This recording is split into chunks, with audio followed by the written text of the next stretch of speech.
Good morning. Today we are here to talk about weight loss versus fat loss. Which one is more important? Thank you for logging on to this webinar, and for those of you who are logged on your screen, just below the Talwalkars logo, you will see a small tab where you can type in any query that you might have during the course of this webinar, and I will address these queries towards the end of the session. You need to first figure out whether you're losing weight correctly. Let's face it, at some point in time, all of us have been unhappy about the way we've looked and have decided that we need to lose a few kilos. Eventually, we all just want to look good in our best pair of jeans. When you meet your friends, they're going to ask you, or they're going to just simply look at how you look, or they're going to check out how you fit into your clothes or how nice you're looking. They very rarely will ask you how much you weigh.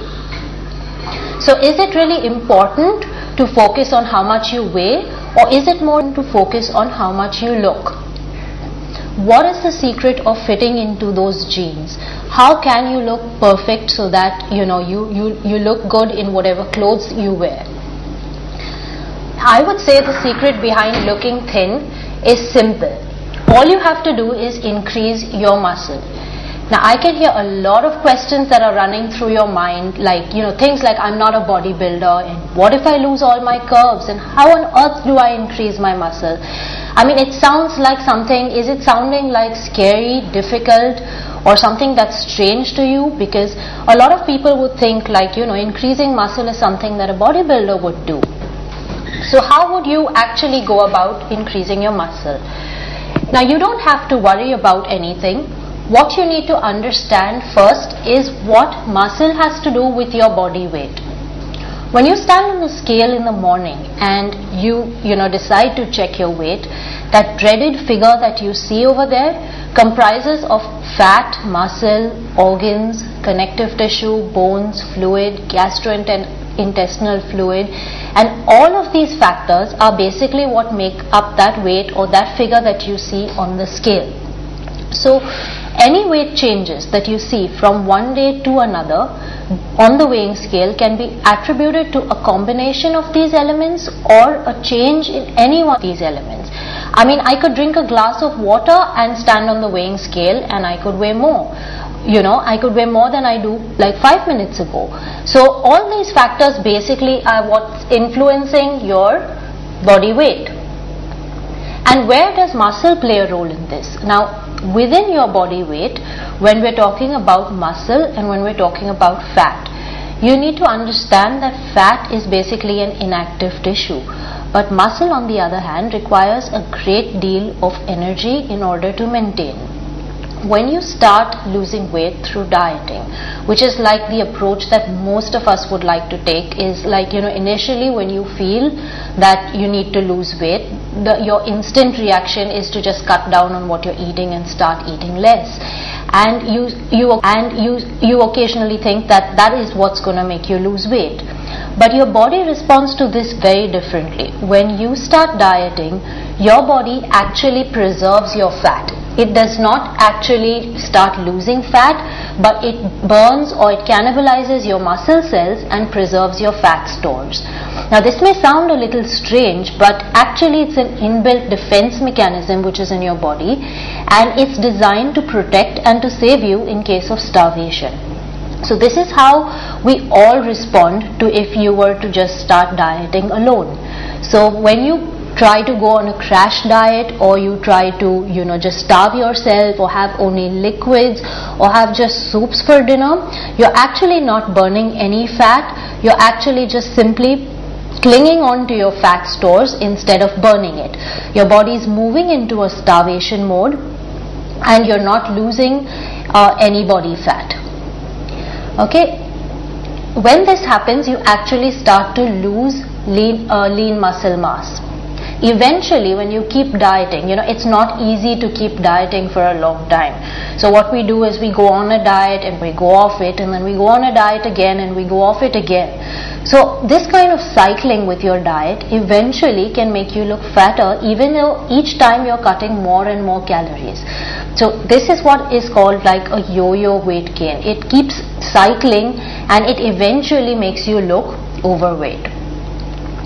Now when we go to talking about what muscle actually is doing to you, remember I said fat is an inactive tissue. Comparatively, muscle is metabolically active. Metabolically active means it requires a great deal of energy for repair and maintenance.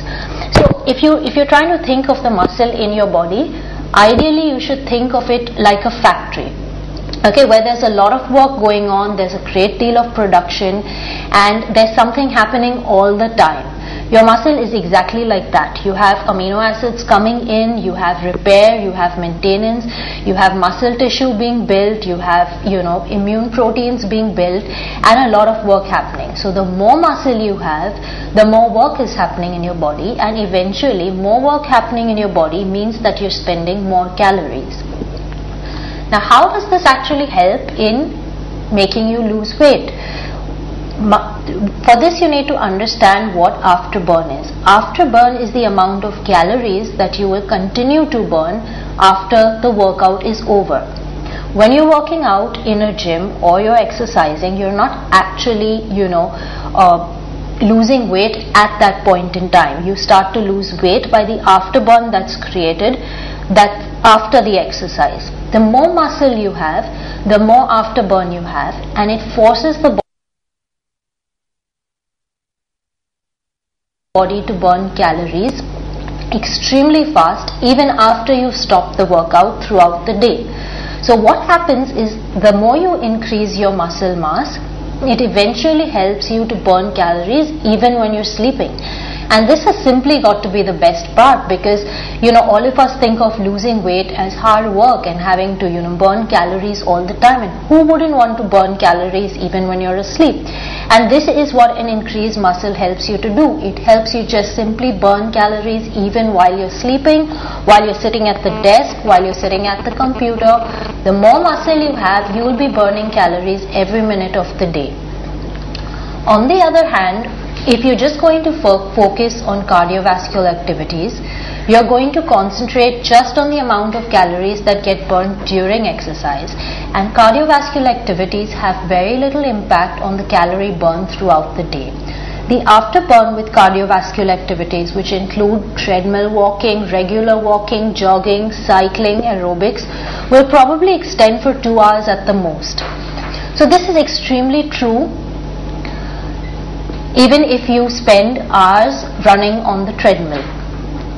So if you're thinking that you can go to the gym and you can spend 2 hours, and the longer time you spend running on the treadmill, the better it's going to be for you, it's not really the case. As long as you spend running on the treadmill, the afterburn in cardiovascular will be for 2 hours compared to weight training, which will extend for at least 24 hours.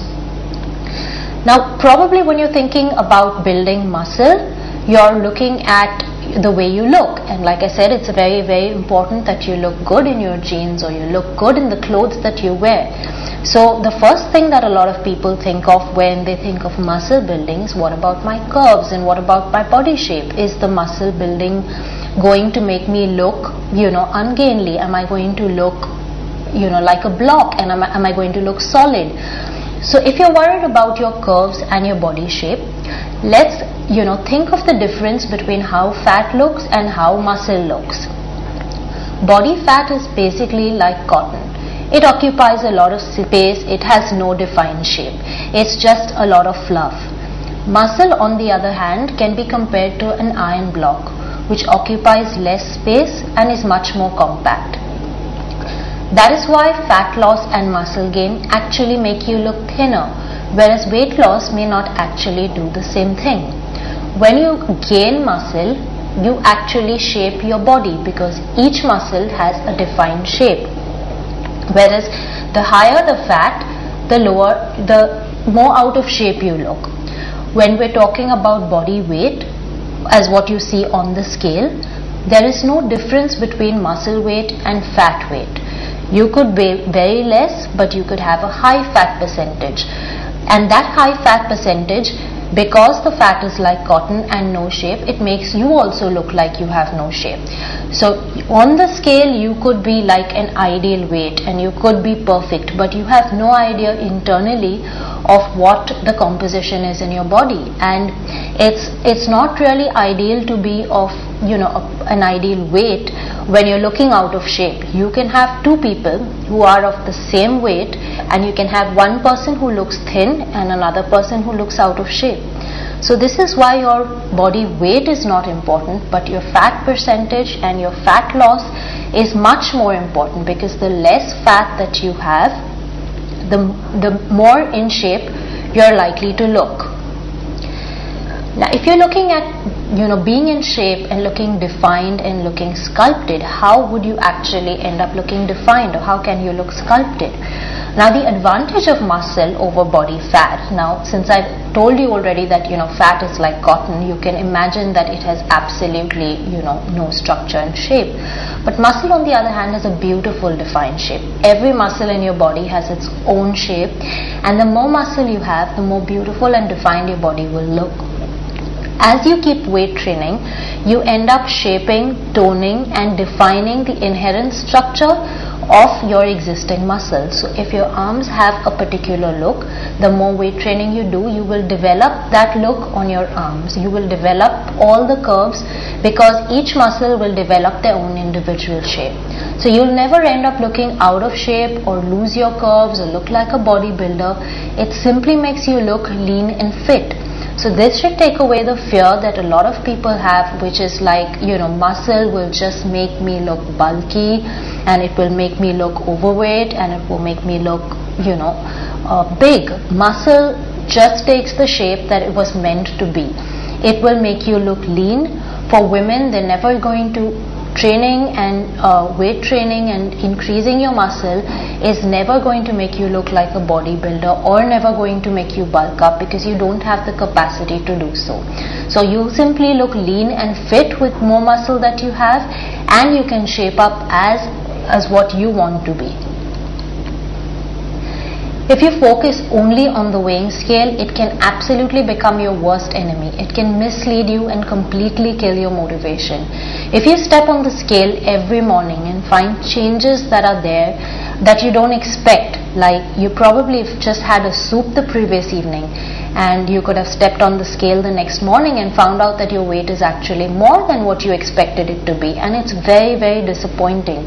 I mean, almost everyone has gone through that phase where you've skipped dinner or missed out that fantastic dessert just because you wanted to be thin, only to step on the scale in the morning and find out that it didn't really help you at all. And that's exactly why you should not focus on the weighing scale, because it just misleads you. It gives you no idea of what's happening inside your body, and it kills you. Because I personally know a lot of people who've skipped the dessert, and like I said, it makes no difference on the weighing scale, and eventually it leads you to say, what use was this? Let me not do this anymore. So the weighing scale can completely change your motivation levels. It's an unreliable way to decide what's happening to your body. Your body weight's fluctuating daily, and you have to remember it's influenced by a lot of things. It's influenced by your stomach, your bowel, your bladder content, your water loss. You have absolutely no idea what's going on. I mean, there are a lot of times when we may know that we've had water, and so therefore it shows up on the weighing scale, but there are so many factors that influence body weight that you have absolutely no idea of what that weight is a reflection of. And again, it becomes so irrelevant, because you have two people with a similar height and a similar weight, but they can look completely different, like I mentioned to you earlier, simply because one has a lower body fat percentage than the other one. So if I have two people, both of whom are weighing 50 kilos on the weighing scale, it tells me nothing if I was to look at them.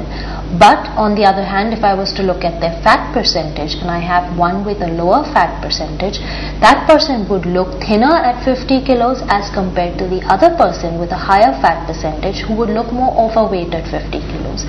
So this is why you can't rely on the weighing scale to actually tell you about how healthy you are, how fit you are, or how good you actually are going to look.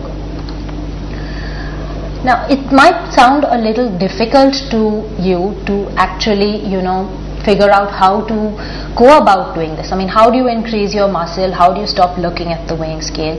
Now, ideally, one of the first things you need to do is stop focusing on the weighing scale. The weighing scale becomes obsessive after a particular point in time. Everyone wants to know how much less it is the next day, and how by skipping that dessert, whether your weight has gone down, and if you've eaten more, after the pizza, whether your weight has gone up, and how much has it gone up by. And if you judge your own weight over a period of time, you'll realize that these factors are so variable, and that there is no train to actually how the fluctuations are happening. So ideally, the first thing that you need to do is stop focusing on the weighing scale and start getting regular fat assessments instead. This can be done through a body fat analyzer that's available almost everywhere. It will give you a reading of what percentage of body fat you have as per your individual body assessment. So this has nothing to do with the weight, but it will give you a reading that is more correct. It will give you a better indication of your health and fitness. Like I mentioned, you could be 50 kilos, but if you have a high fat percentage, not only will you look overweight, you will also be at risk for several, disorders related to obesity, like heart problems or blood pressure. So ideally, just standing on the scale is not going to give you an indication of how exposed you are to various health problems. So instead of checking your weight, make sure you get regular fat assessments. Focus on taking your measurements instead of your weight. When you start to lose your fat percentage, one of the first things that you'll notice is that you start to lose in inches instead of actually losing in weight. Muscle weighs more than fat, and you could actually gain in weight with having an increased amount of muscle. But if you take your measurements with a higher muscle mass, you'll find that you've lost in inches, and that is what we all want. I mean, I started off by telling you that you just simply want to look good in your jeans. You want to wear the smaller size of jeans. You want to fit into that old pair of jeans that you fit into 2 years ago. So the measurements are what is going to lead you to understanding that you're on the right track and that you are losing body fat percentage instead of simply focusing on losing weight. At the same time, don't always lose focus on where you're going with your weight. If you're weight training, it doesn't mean that your weight can be extended, or you have a bar that's like, it's acceptable if you're well overweight. It's important to reevaluate what would be the optimum weight in relation to your fat percentage over a period of time. Do not ignore this completely, because it can serve as a guideline as to whether you're headed in the right direction or not. And if not, you can help to basically make corrections that would put you back on the right track. So essentially, whenever you're trying to lose weight, you must ensure that you do not lose your lean body mass. If you just start dieting, you will lose lean body mass, and because you lose lean body mass, you're losing metabolically active tissue. If you lose metabolically active tissue, the amount of work that's happening in my body reduces. If I do less work in my body, I'm going to have less calories burnt and therefore gain more weight. So you have to ensure that you're not losing lean body mass. At the same time, you have to incorporate regular aerobic as well as resistance or strength training exercise. Strength training and resistance exercise is the only exercise that will basically help you to increase your lean body mass. Aerobic exercise is important for an element of cardiovascular fitness and must be combined with resistance exercise to get the best and optimum results. At the same time, when you're trying to increase your lean body mass, you need to ensure that you incorporate healthy eating habits at the same time. When you start resistance exercise as well as start to focus on losing weight, you need to make sure that you correct your lifestyle as well as your eating habits. If you want to maintain the amount of muscle at their calorie burning potential, remember, like I mentioned, you have to look at your muscle as a calorie burning machine in your body. So if you want to keep burning calories, you have to keep ensuring that you have enough muscle in your body. One of the ways to do this is start strength training and lifting weights. Every year after the age of 25, we lose at least a pound of lean muscle mass in our body. As you're losing more lean muscle mass with age, you must make sure you strengthen it and replace it by starting to lift weights. If you're lifting weights and you're doing strength training, you need to ensure that you have an adequate protein intake of at least 20 to 35% of your daily calories to help to maintain your muscle, because you cannot do strength training and weightlifting and have an inadequate protein intake. That way your muscles would just be breaking down and it wouldn't be able to repair itself. So you need to make sure that you can repair it and increase your protein intake accordingly. Make sure that your primary target when you decide to lose weight is actually losing body fat. Okay, look at developing an ideal body composition and not an ideal body weight. Today there's no such thing as an ideal body weight, because that concept has lost, and it's now today what we're talking about is ideal body composition and your fat percentage. The ideal fat percentage for men would be between 12 and 18%, and the ideal fat percentage for women would be between 18 and 25%. If you move beyond these ranges, it moves into an unhealthy range and can lead, again, like I said, to causing a lot of associated health problems like hypertension, cardiovascular disease, diabetes. So you must make sure you're always looking at body composition. I would recommend you at least do a fat percentage check once every month. If you aren't able to do that once every month, at least check it every 3 months to ensure that it's not changing or it's not going up. Do not make your focus the weighing scale, and you'll find that you can be a changed person from tomorrow. I'll take any questions that you may have right now.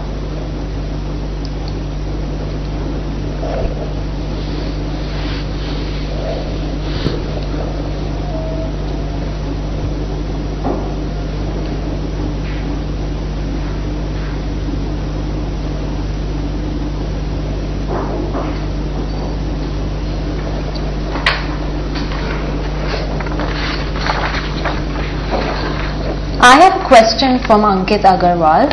Ankit wants to know, should general fat people seeking general fitness and lean body take a fat burner? If yes, should it be with a stimulant or stimulant free? What brand and what composition, assuming that no other disease or disorder is present in the body? Ankit has a very valid question. Now, most people, since I've specified so much on actually having to lose body fat, would naturally seek a fat burner as a way to losing body fat, because it only seems to make sense that if you want to burn fat, you should take a fat burner. But there are a lot of fat burners. Fat burners basically focus on increasing your metabolic rate.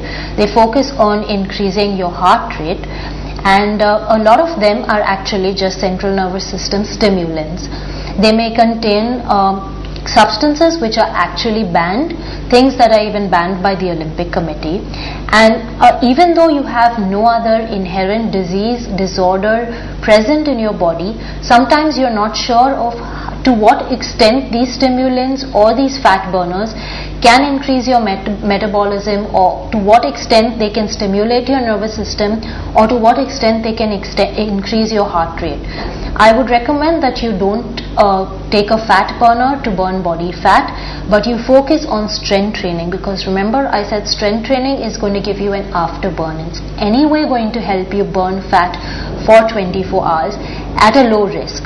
So a fat burner is a high risk product, so there is no brand that can be recommended as a safe brand or approved brand, because all of them put you at an extremely high risk. Focus on something like strength training, which is a low risk factor, rather than focusing on short term ineffective fat burners, because your results will be short, quick, but they will not last for long if you focus on fat burners. I have another query from Gautam, who's 29 and 132 kilos and 6 feet in height. He works for a software firm and has his blood pressure tested recently and has no time to exercise. and his major issue is his stomach, where he has a 48-inch waist. So he would like me to help him with what would be the ideal solution for him, because his primary problem is that he does not have time to exercise. Now a lot of us face this every day, where we don't have time to exercise, and that's the number one deterrent to actually joining a gym, or that's the number one factor to why we've probably gained 1 additional kilo every year. In such a case, initially I would advise somebody like this to focus on correcting an eating pattern first. Because you work probably at erratic timings and you have different timings, I'm sure the stress of your job has also made you eat differently. And if you can't find time right now to exercise, ideally focus on making a correction in what you eat. Make sure you eliminate a lot of the deep fried and very, very obviously oily foods. Now this is easier said than done, but you will need to substitute it with healthier options like fruits, nuts and vegetables. And ideally, if you can't find the time to actually go to a gym and exercise, you could start with basic strength training at home. Now when I mean when you need to start with strength training, it does not always mean that you have to pick up a 1 kilo dumbbell. Remember that when you pick up a 1 kilo dumbbell, it's just 1 kilo. But you have your own body weight, which you could use as again a weight. For example, when you do a push-up, you are basically moving your entire body weight against gravity, which works just as well as using dumbbells or using weights in the gym. So initially, if you don't find the time to exercise, you can plan out a series of exercise, things like push-ups, squats, crunches. Like the problem here with this client is basically a 48-inch waist. In such a case, even doing a crunch is where you are using your own body weight. So doing simple exercises like this will help you initially get a few results, and then over a period of time, as you are able to make a few changes, or as you are able to see a few changes in yourself, I would advise you to take a little time out from your schedule and join a gym. Don't commit more than what you can handle. Commit to maybe something like 15 minutes 3 days a week, and start with something that's simple and easy for you to handle. If you have big goals and big targets and think that you can join and you can lose all the weight that you've gained in a month's time, it doesn't work like that. So you need to focus on simply what works for you. So join a center for 15 minutes, go in just for 15 minutes 3 days a week, and as you start to feel better about yourself, you will automatically commit some more time to the gym. Vijay also has a query on how to reduce his waist, and I think that's like the top query that we have here, because everyone wants to know, everyone feels fine everywhere, and it's just our abs and the waist that becomes very noticeable, and where we all tend to gain weight. Now this is a big problem also with men, because men tend to deposit more fat around the abdominal region. And you need to understand that the more fat you have around the abdominal region, the more you are at a risk for cardiovascular problems. Now, if you were looking at reducing your weight or your waist measurement, your waist can't be reduced magically by just doing crunches or 1,000 sit-ups every day. It's related to your eating patterns as well as to your exercise. In fact, specifically where it concerns the abdominal area or the stomach area, it has more 70% to do with your diet and around 30% to do with the kind of exercises that you do. So if you're looking at reducing your waistline, initially you must make, like I advised earlier, you must make corrective changes in the kind of food you eat, because no matter how many crunches or sit-ups you do in a day, you will not be able to lose weight on your abdominal area unless you back it up with a completely corrective eating pattern.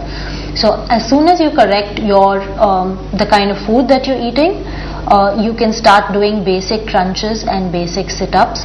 If you're unable, like I mentioned earlier, join a gym, you can do freehand exercises at home, which will help you to lose weight on your abdominal area. Okay. I have another query from Pooja Agarwal. Pooja has been taking power yoga classes for 2 months and has not reduced any weight. and wants to know how she can actually focus on reducing weight. Now, power yoga is an excellent start to fitness and to weight loss. Pooja, if you are trying to focus on losing weight, you've made a good start by beginning some sort of activity.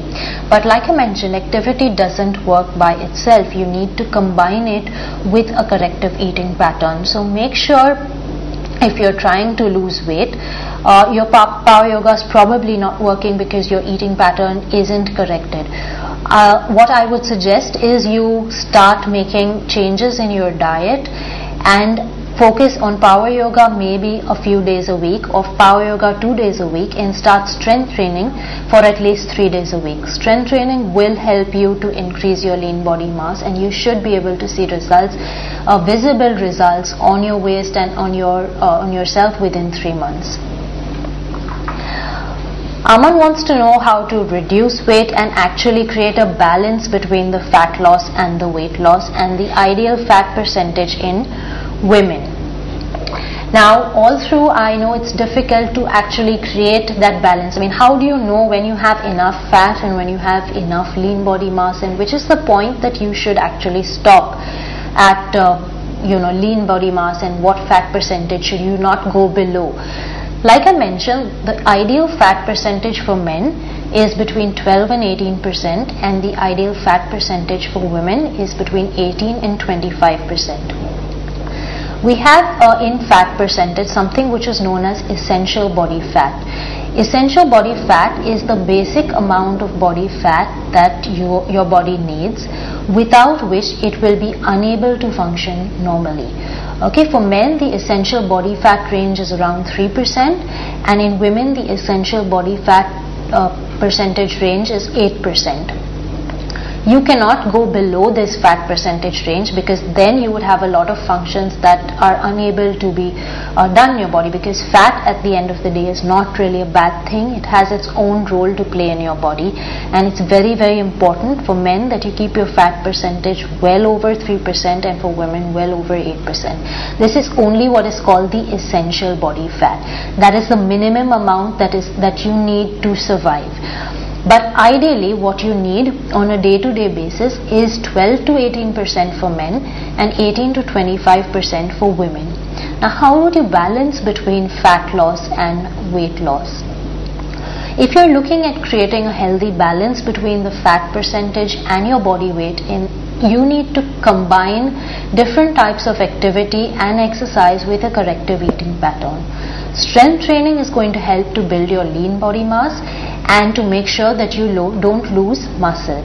At the same time, if you want to improve your endurance, improve your fitness levels, improve your stamina, you can also introduce things like cardiovascular activity. If you wish to improve your flexibility, you need to introduce things like power yoga and calisthenics.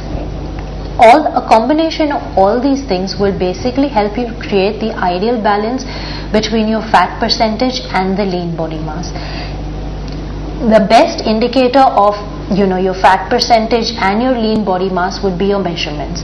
I mean, eventually you know what you want to look like, and what that defines what your goal should be. So when you're trying to create that balance, you should first create the goal that you have. Decide where you want to go with this. I can't give you a figure and say, this person has to lose 10% fat percent and somebody else needs to lose 20%. It completely differs, and it entirely is dependent on your individual goal. So you have to decide where you want to go. You have to decide that you want to be 2 dress sizes less, or you want to be 2 jean sizes less, and then make sure you combine strength training with cardiovascular fitness as well as flexibility training in order to create a balance between your fat loss and your weight loss. Radha has a question on how long it would take to increase your muscle weight. Now, this question depends on how much you actually want to increase your muscle weight. You will see visible changes in your muscle weight within 1 month of starting to strength train, and you will have absolutely noticeable changes within 3 months of strength training. In terms of actually training and increasing your muscle weight, you could even when you start strength training, increase your weight by a kilo within the first month, because your muscle weighs more than fat, and it would show up on the weighing scale. So there is no time that is defined, which is for fixed for everybody, about how long it can take you to increase your muscle weight. If you're trying to actually increase it like by 10 kilos or 20 kilos, it would take you as much time as you put in. If you train 3 days a week, if you're trying to gain weight, then I would say, like I said, you would definitely see visible results within at least 3 months of time. I have another query from Aman Agarwal.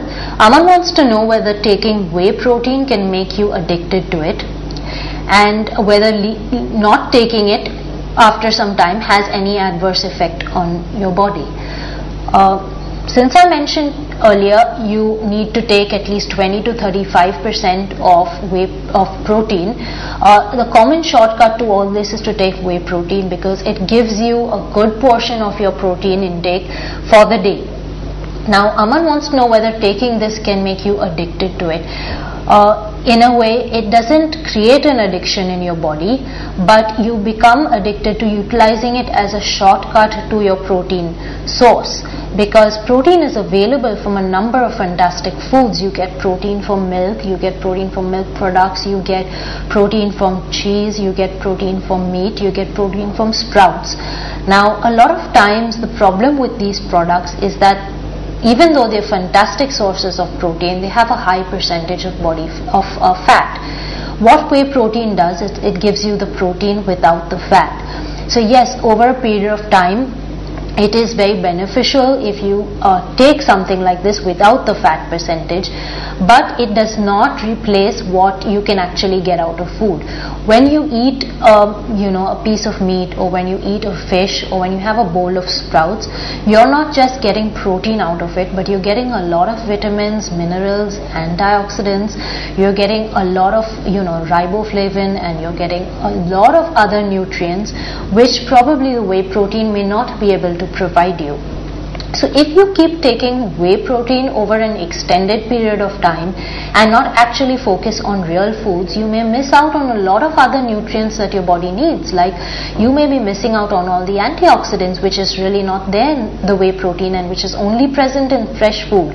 So over a period of time, your body may actually end up being high on protein, but it may be deficient in a lot of other elements. So leaving whey protein or not having it for some time and actually focusing on real foods or protein from natural sources is what I would recommend, because it gives you a lot of other nutrient benefits than just protein. Even though your focus may be protein, you need to understand that your body demands and your body needs a lot of other elements. So you must focus on natural sources more than whey protein. Also, if you want to fix protein, or you want the protein to go to your muscle and you want your body to utilize, see, taking protein is one thing, but what protein you're actually taking in needs to be completely utilized by your body. I mean, there is no point in taking 30 or 40 grams of protein if your body is not able to digest, utilize, or absorb it. But when you take protein from natural sources, like if you were to eat a piece of chicken, fish, or you were to have some tofu, or you were to have some paneer, which is completely natural, your body absorbs that protein much better. The efficiency of absorption, the protein utilization in case of natural protein is much higher as compared to anything that you get out of a box. So I would advise you to focus on natural sources of protein compared to anything that came out of a box. I have a question from Susan, who wants to know what's better to lose fat, weight training or cardio. I would say weight training. Cardio focuses on improving your stamina and improving your endurance, and it does also help you burn fat. But I mentioned in my seminar that it helps to give you an afterburn. Cardiovascular fitness gives you an afterburn of about 2 hours, and weight training can give you an afterburn of around 24 hours. So if you're focusing on losing fat, I would say that your focus should be on weight training as well as on cardio, because you must remember that with cardio, over a period of time, you will spend more and more time on the treadmill or struggling to jog outside or swimming, as compared to with weight training. If you make minor increases in weight, you can spend 40 minutes weight training 3 days a week and get better results as compared to running on the treadmill for like 2 hours for 7 days a week. So focusing on weight training not only helps you save your time and give you better results, but it helps you look thinner too. It's not that you shouldn't do cardio, you should combine cardio effectively with weight training. Shikha wants to know whether aerobics or gym is a better option in losing body fat or body weight. When I speak about cardiovascular activities essentially are aerobic type of activities. So it could include anything like an aerobic class, it could include swimming, cycling, jogging, and weight training includes your strength training as well as your resistance training. If you're trying to lose body fat, again focus on strength training, focus on the gym, and combine it effectively with aerobics. Aerobics again could be a structured aerobics class, or it could be an aerobic form of training which would be running or cycling or swimming. I have a question from Anand, who's 6 feet tall and 98 kilos from Calcutta. Anand's working out daily. He does 500 to 600 calories in cardio and trains for 1.5 hours. He feels he has not lost any weight but has lost 2 inches and his shoulders are getting wider. Does this mean his body fat is being converted to muscle mass? Anand, your question is very valid. A lot of us want to know which point in time the body fat starts to turn into muscle mass. Now, body fat and muscle mass are two different tissues. They have completely different identities in the body from each other. Their body fat is different and lean body mass is different. One does not turn into the other. The only thing that you can do is that you can burn your fat. As your fat percentage reduces, your fat layer around you becomes less, and as a result of which you look thinner. At the same time, by lifting more weight, you are increasing the size of your muscle cell, thereby increasing the size of your muscle and making it look larger. So it's not really the fat which is changing into the muscle, or the muscle which changes into fat if you stop weight training. It is basically your fat being burnt and your muscle cell size increasing, thereby making your shoulders look wider. Like Anand wants to know why his shoulders are getting wider. The shoulders are getting wider because the muscle cells in your shoulder are increasing in size, because you've probably been having a good intake of protein, and that is why your shoulder muscle size is increasing. If you're not losing weight, Anand, you should focus on increasing, not looking at the calories that you're burning during any cardiovascular activity, because calories are a reflection of how long you run and the settings that you have on your treadmill and on your cycle. It really doesn't give you an indication of how much you may have individually burned, because your body is burning calories subject to a number of factors, which includes what you ate in the morning before your workout, what you ate the previous evening, how much humidity that you probably worked out in, and a number of elements. So don't focus on how many calories that you're burning during cardio, but focus instead on the quality of cardio that you're doing. When I speak about quality of cardio, you should focus on what you do in half an hour of cardiovascular activity. It's important that you don't just run on the treadmill for half an hour with a similar speed and with no aim in mind. If you want to really focus on losing body fat percentage, you can try something like interval training. Interval training is basically training at intervals of high and low intensity during the period of half an hour during your workout. So for example, if you have half an hour on the treadmill, if you were to change that half an hour to an interval training session, then you would be running for 3 minutes, You would be walking for 5 minutes and then again running for 3 minutes and then again walking for 5 minutes, and continuing this kind of experience throughout your half an hour. So you would have intervals of high and low calorie interspersed, so that you would burn fat faster. And this is something in cardiovascular fitness which always helps you to burn fat faster. So you don't have to worry about the muscle increasing in size. That's because your weight training is helping you to do that. If you are not losing weight and you're looking at burning more calories in cardio, definitely try interval training. I'm sure it will help. Sunita has a question. She's 54 kilos and 38 years old, and she's trying to lose the tummy fat. She regularly goes to the gym but is not getting results, and wants to know what she could do to change and to lose her tummy fat. Now Sunita, your problem is a problem that's faced with a lot of women, all over the world. I wouldn't even say all over India, but all the women all over the world have the same problem where, fat accumulates around the stomach area. Men accumulate fat around the abdominal area, and it makes them more at a risk for illnesses and disease, whereas women also have a tendency to accumulate fat, especially after childbirth, around the abdominal area because it has a protective function. Now it's very difficult to lose this abdominal fat. There is no magic pill or single exercise that you can do. Your body does not understand that it has to lose. When we talk about fat loss, your body does not understand that the fat has to go from a particular place. So when you start to lose weight, your body has no idea that you're supposed to lose fat from your abdominal or where you're supposed to lose it from. So it starts to generally burn overall your body fat percentage. You need to focus on your abdominal area. So in addition to a combination of cardiovascular and strength training, you should work out a good regimen which focuses on your abdominal area, like sit-ups, crunches, doing a certain exercise called the plank, using the stability ball, which gives you extremely good abdominals. You could do exercises like Pilates, which are very, very good for the core strengthening, and combine a lot of abdominal activities. Like I mentioned, your body doesn't take fat just from the abdominal area alone. It will burn it overall.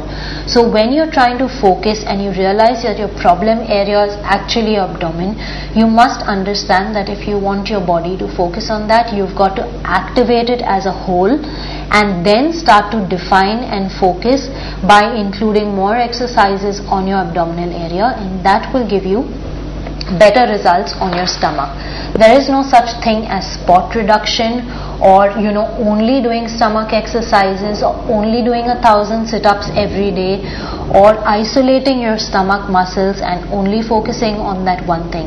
Remember, in order to lose belly fat or stomach fat or weight around your abdominal area, you must activate your body as a whole, and only then will it start to burn off abdominal fat. I have query with someone wants to know what the best post-workout meal is and the best protein shake to increase muscle mass. This is a very valid question. Your post-workout meal is the most important meal of the day. It is more critical than any other meal that you consume during the day. When you work out, your body is utilizing a lot of energy, a lot of nutrients, and you have a lot of things like your vitamin A and E which are very active during the workout and are at their lowest levels post-workout. When you replace the kind of low levels of vitamin A and vitamin E after your workout, it is very, very essential because you must give back to the body what it has spent during the workout. So it is critical that you decide what your post-workout meal is going to be. Now, what is the perfect post-workout meal? That entirely depends on what kind of outcome you are looking at. The post-workout meal will differ for a client who wants to lose weight, and the post-workout meal will be different for a client who's trying to gain weight. For somebody who's trying to gain weight, an ideal post-workout meal should include things which have a balance of at least 50% carb and at least 30% of protein, 35% of protein and 15 to 20% of fat. Now what exactly would comprise of all this is basically you need to just taking protein after your workout without having adequate carb to take it up will not help you. So post workout you should combine some sort of protein, for example egg white, or with some sort of carbohydrate like a fruit. If you want to take a protein shake after your workout, and if you don't want to focus on unnatural things or anything that comes out of a box, you could make your own post-workout protein shake. You could make a smoothie which has a probiotic low-fat dahi. You could add a probiotic milk drink to it. You could add 1 or 2 teaspoons of oats. You could add 100 ml of any fruit juice, orange or pomegranate juice would be ideal, and you could add a whole fresh fruit. And if you combine all these ingredients, you don't even need to add sugar. It makes a fantastic post-workout protein shake, and it's something that you can make very, very easily at home. So if you'd like me to repeat that, your post-workout protein shake would ideally consist of maybe around 100 or 150 grams of probiotic dahi, about 100 ml of slim milk, about 100 ml of probiotic milk, a fresh fruit, 1 teaspoon of cooked oats, and about 100 ml of any fresh fruit juice. Blenderize this and you have a perfect post-workout protein shake. We have another query from Pooja, who wants to know exactly what is meant by strength training. Strength training is any form of training which helps to strengthen your muscle connective tissue as well as your joints.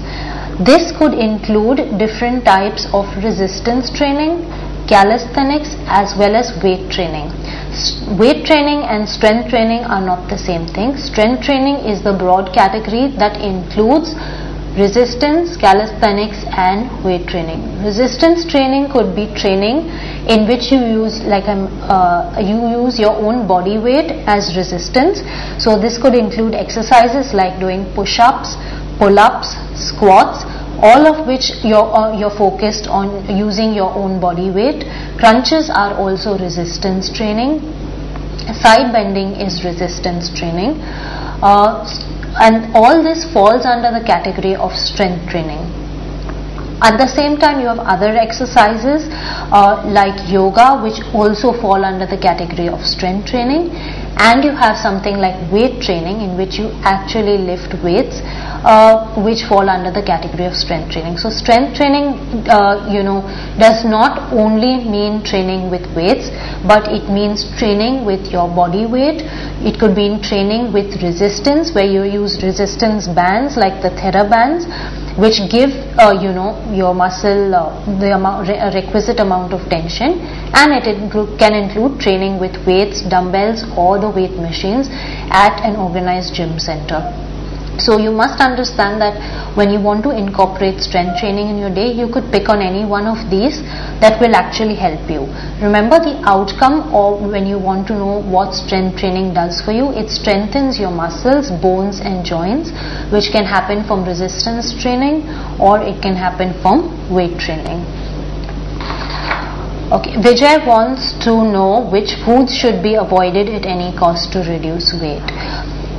If I was to answer that question in one word, I would say none of them, because all foods have some sort of benefit and some sort of contribution to make to your body. There is no food item that is bad if you're trying to focus on weight, and if you make your focus the food, it can the food and the weight, like you focus on the weighing scale and you focus on your plate, and you can end up being very, very miserable, because these are two things that are both misleading you. The weighing scale is misleading you because it's not giving you the correct picture of how healthy you are, and the food's misleading you because you think that by eliminating a few foods you can actually lose weight. But if you focus on eating all kinds of foods in the right proportion and in the right amount, you can actually lose weight and reduce your fat percentage. So if there's any food that's to be reduced or eliminated, there is no food item that you should be eliminating from your diet, because that can cause any form of deficiency. But you must watch out for things which are, obviously deep fried, and things that are, like a double cream or a high fat. All these things are basically when you excessive from what your requirement is. So if you were to eat one deep fried item in a day and just eat that one item over once in like 60 days or once in 80 days, it wouldn't make any difference to you. But if you were to eat one deep fried item every day for the next 80 days, that could make you gain at least another 2 kilos. So you don't have to eliminate any particular item, but you have to make sure you balance it out, and you make sure that you burn out or whatever excess that you've consumed. Make your focus actually burning out your calories rather than making your focus the weighing scale and what you're eating. Aisha Shah wants to know what the optimum calories are that she should consume every day. How many calories should she burn every day through exercise? And is it not okay to take in some part of the daily calorie requirement through desserts, ice creams or similar heavy calorie foods? Now this is very, very interesting. I'll address this one question at a time. What's the optimum range of calories that you should have every day? The optimum range of calories that you should have every day differs from men to women. For women it would be between 1800 calories and for men between 2000 to 2100 calories. How many calories should she burn every day through exercise? You need to burn as much as you're taking in. Remember, you gain weight when you burn less than what you take in. So when you're going to eat more and burn less, you're going to gain weight. If you're going to try to lose weight, you need to burn more calories and you need to eat less than that. And she wants to know whether it's not okay to take in some part through desserts or ice creams or similar high calorie foods. Now desserts, ice creams and high calorie foods are the most exciting thing about every day. It's something that we look forward to, and there is nothing that is wrong with a dessert, ice cream or a high calorie food. There is nothing wrong with you meeting your calorie requirements through a dessert or an ice cream, but you must understand that these have combinations of ingredients which are way in excess of what you require. That's the reason why it tastes so good. For example, a dessert or an ice cream, a single scoop of ice cream or a single glass, for example, of an aerated beverage has at least 10 teaspoons of sugar in it. And that is way above what our requirement should be. So yes, there can be no harm if you take that, provided you needed those 10 teaspoons of sugar in a day. So somebody who's running a marathon could have probably needed those 10 teaspoons of sugar a day, but you need to evaluate individually whether you did need those 10 teaspoons of sugar in a day. So if you're going to, and remember, we're not only having a dessert for dinner, or we're not only having the ice cream for dinner, we're having our regular meals all through the day, and then adding on a dessert or adding on an ice cream which has way above what we actually require. So there's no harm in taking it, or there's no harm in consuming it, provided you are able to balance it or you're able to burn it out. Although, like I said, these items have ingredients that are way above your normal requirements. They have ingredients in for example, like sugar and fat in combination can be absolutely devastating to your cardiovascular system and can cause a lot of problems. And most desserts have a combination of sugar and fat, and that's what makes them so good. But the havoc they cause in your body is much more than the actual benefit that they might get.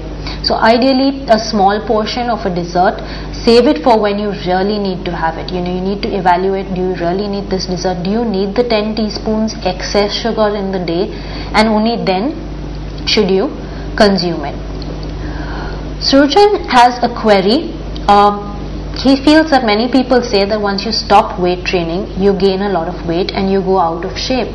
How true is that? Or what happens to the muscle weight or the muscle shape if we stop weight training for some reason? This is the fear that a lot of people have, and this is the fear that leads people to actually saying that let me not start weight training, because if I do it for some time and then I just stop, I'm going to gain all the weight back again and I'm going to look completely out of shape. Now, weight training is like any other exercise. It's just that it strengthens your body, it strengthens your muscles, it strengthens your bone, and it strengthens your connective tissue. But like any other exercise, it also helps you burn calories.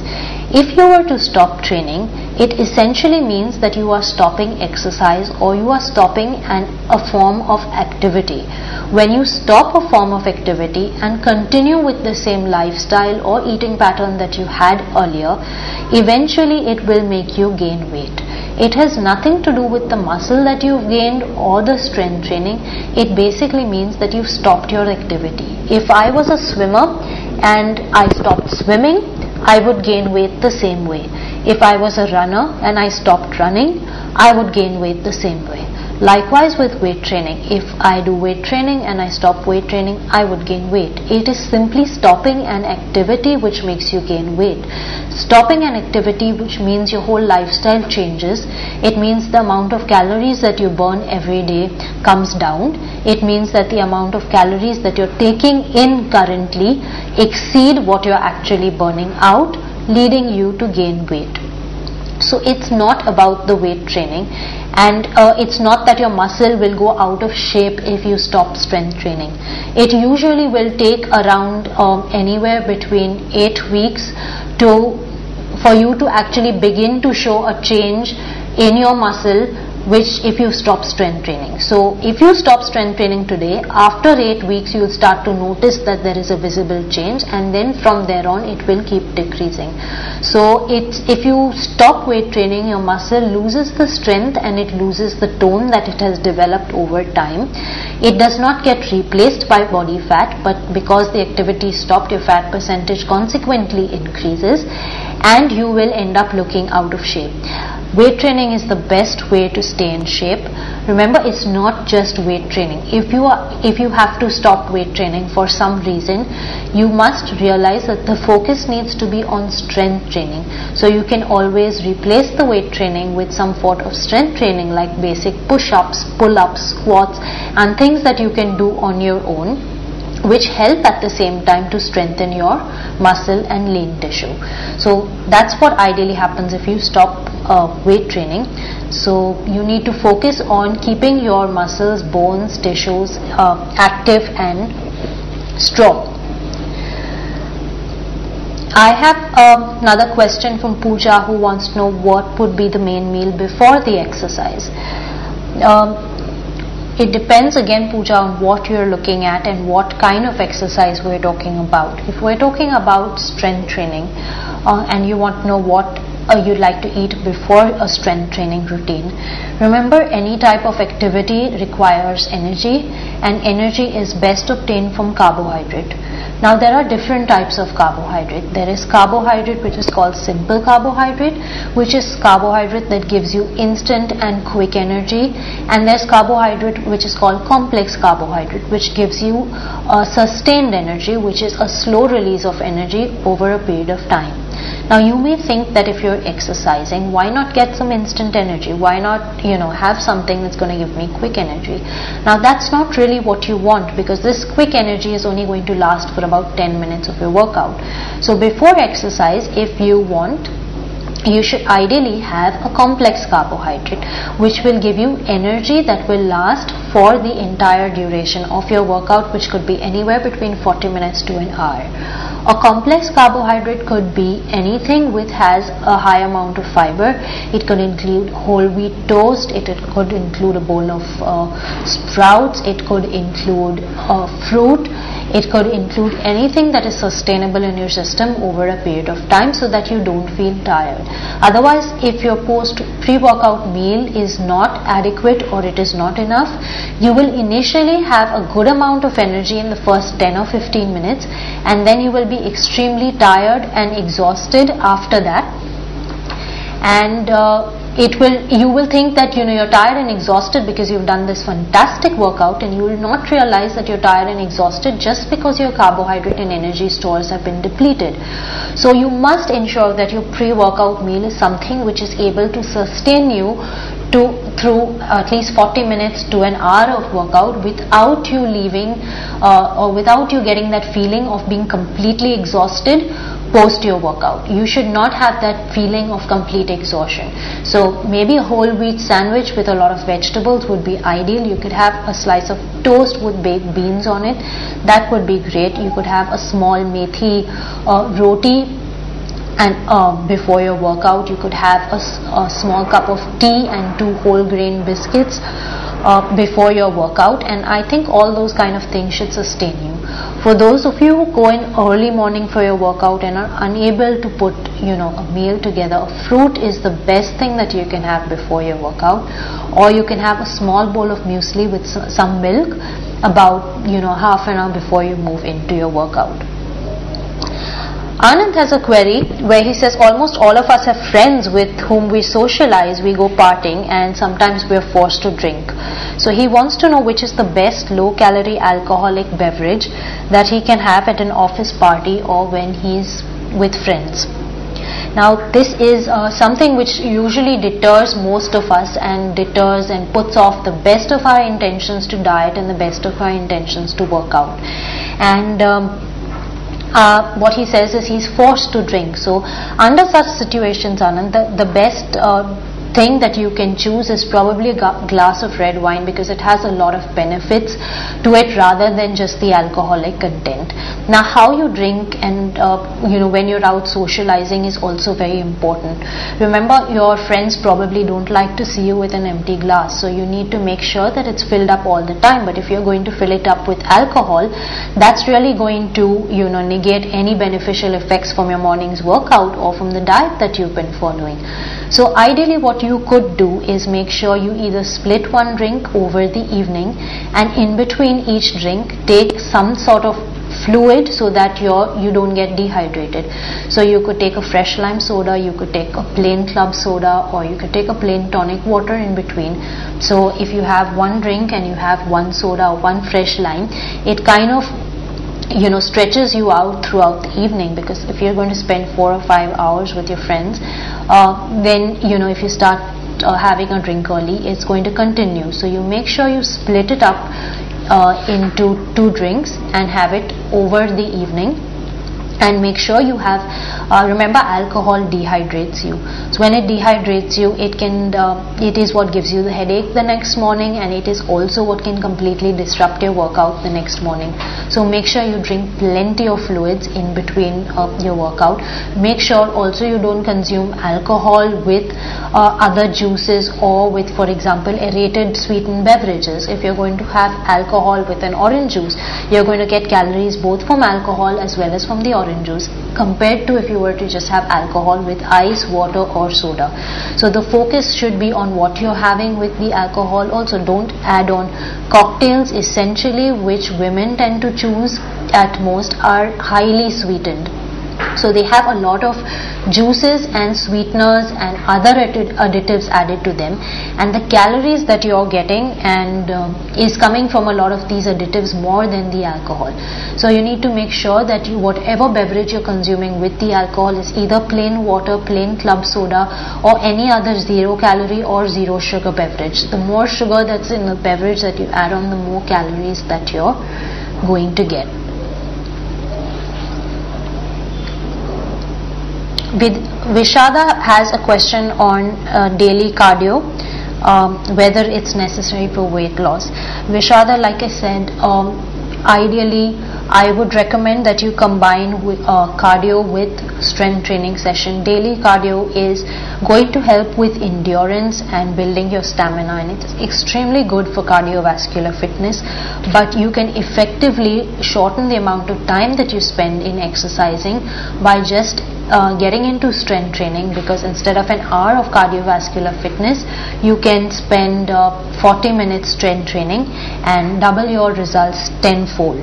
So it's not that I'm not advising daily cardio. Daily cardio has its own benefits on your on a different system. It has its benefits to your heart, and it has its own benefits. But if you're trying to make your focus weight loss, then I would advise that you actually focus on strength training as well as cardio. So that would be essentially what would give you the best results. Okay, so I hope that's answered all your queries. I would like to thank all of you for joining me on this session, and I hope that you I hope that you will make your focus on strength training and try to lose fat percentage rather than focusing on the weighing scale. And this Sunday when you go out, you can enjoy yourself, because on Monday morning you don't have to check your weight, and you don't have to check and to see how much that figure is. So have a good weekend. Thank you for joining me.